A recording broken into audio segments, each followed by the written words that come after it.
I'm very pleased to be interviewing Jeff Boehme, CRO, Kantar Media, North America. Very good. Thank you for your time. Pleasure. Let's start with your background. How did you get to where you are today? Well, my background, and as you know, Charlene, we started off years ago working together at Yeah, NBC. we're not saying what year, however. No, we wouldn't say which year.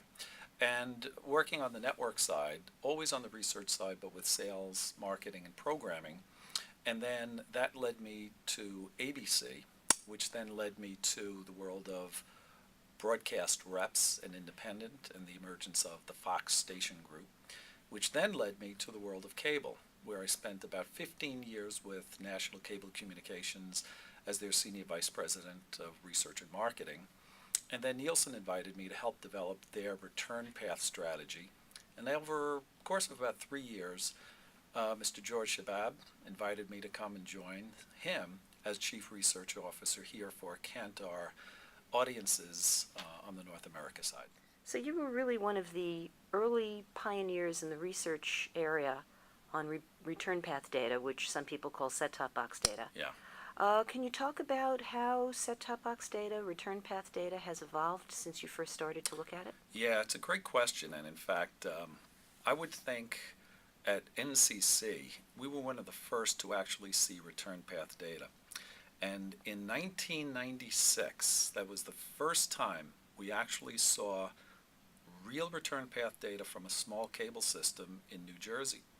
And that's when we started to realize that alternate methods of measuring audiences could be available through many, many larger databases, but more importantly, at a very precise level. And at the time, local cable had a real hard time gaining measurement criteria from any measurement service, from Nielsen through Arbitron, through really anything. So what we realized back then, the MSOs, the multiple system operators, had the capability of collecting data on their own business. First from a subscriber basis to understand how usage levels varied amongst all the different channels, but more importantly, how to measure their inventory on the networks and stations that they inserted ads upon.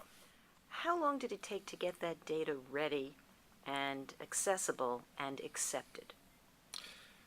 Really good question, and it's still going forward.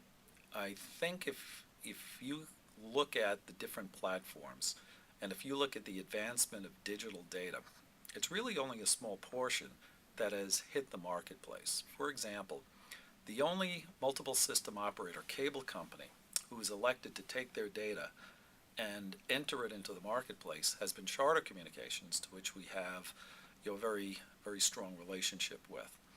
And then the satellite companies, and then the telephone companies.